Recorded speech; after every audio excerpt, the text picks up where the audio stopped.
أعوذ بالله من الشيطان الرجيم. بسم الله الرحمن الرحيم. يا بني إسرائيل اذكروا نعمتي التي أنعمت عليكم وأوفوا بعهدي أوف بعهدكم وإياي فارهبون. وآمنوا بما أنزلت مصدقا لما معكم ولا تكونوا أول كافر به ولا تشتروا بآياتي ثمنا قليلا وإياي فاتقون. ولا تلبسوا الحق بالباطل وتكتموا الحق وأنتم تعلمون. وأقيموا الصلاة وآتوا الزكاة واركعوا مع الراكعين. أتأمرون الناس بالبر وتنسون أنفسكم وأنتم تتلون الكتاب أفلا تعقلون. واستعينوا بالصبر والصلاة وإنها لكبيرة إلا على الخاشعين الذين يظنون أنهم ملاقو ربهم وأنهم إليه راجعون. يا بني إسرائيل اذكروا نعمتي التي أنعمت عليكم وأني فضلتكم على العالمين. واتقوا يوما لا تجزي نفس عن نفس شيئا ولا يقبل منها شفاعة ولا يؤخذ منها عدل ولا هم ينصرون. وإذ نجيناكم من آل فرعون يسومونكم سوء العذاب يذبحون أبناءكم ويستحيون نساءكم وفي ذلكم بلاء من ربكم عظيم. وإذ فرقنا بكم البحر فأنجيناكم وأغرقنا آل فرعون وأنتم تنظرون. وإذ واعدنا موسى 40 ليلة ثم اتخذتم العجل من بعده وأنتم ظالمون ثم عفونا عنكم من بعد ذلك لعلكم تشكرون. وإذ آتينا موسى الكتاب والفرقان لعلكم تهتدون. وإذ قال موسى لقومه يا قوم إنكم ظلمتم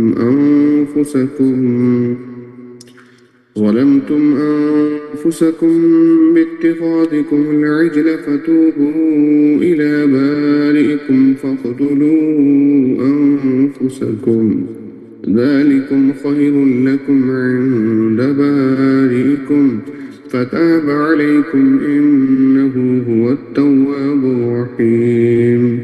وإذ قلتم يا موسى لن نؤمن لك حتى نرى الله جهرة فأخذتكم الصاعقة وأنتم تنظرون. ثم بعثناكم من بعد موتكم لعلكم تشكرون.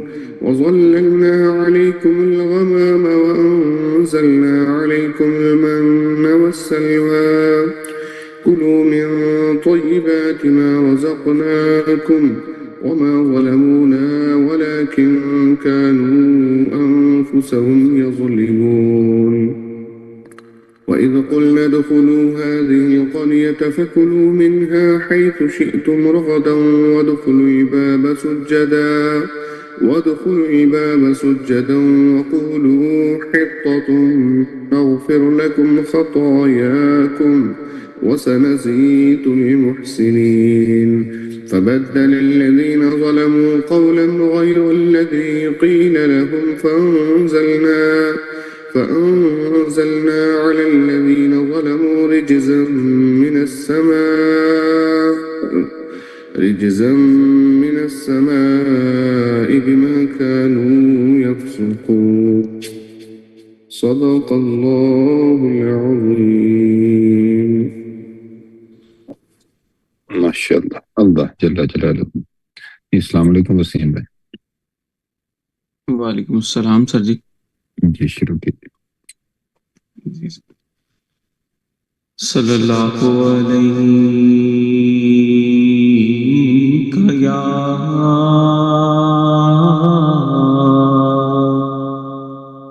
یا رسول اللہ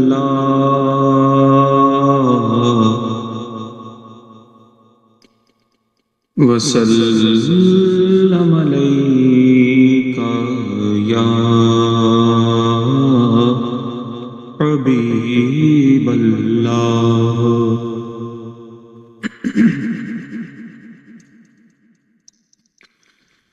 بلغ العلا بکمالہ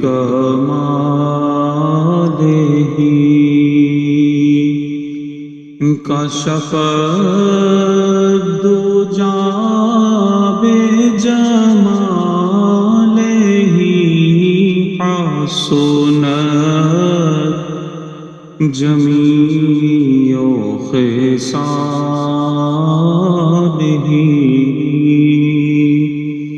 صلوا علیہ وآلہ صلوا علیہ وآلہ.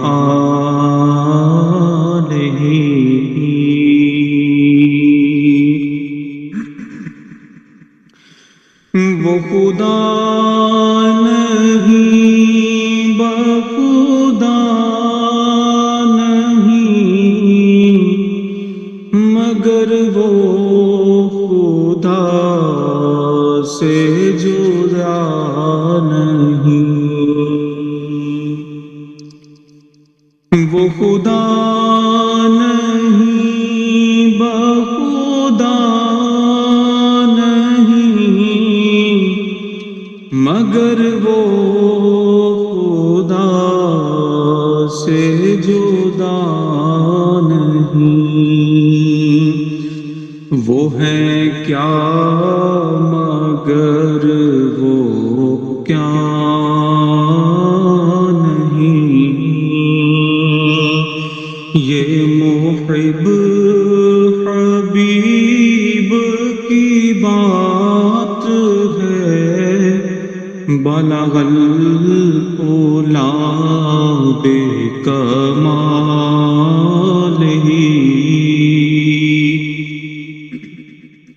کشف الدجی بجمالہ حسنت جمیع خصالہ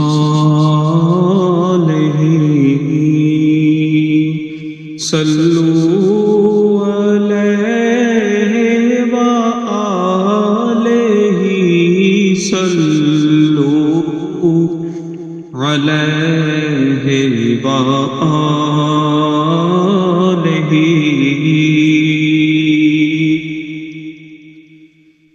تیرے حسن سے تیری شان تک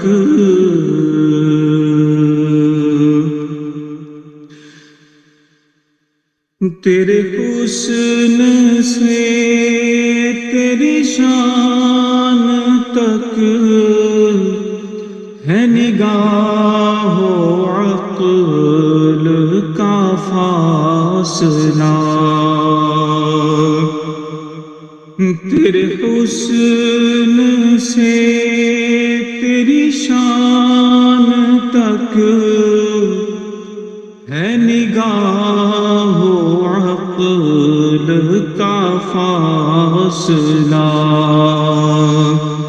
یہ ذرا بعید کا ذکر ہے وہ ذرا قریب کی بات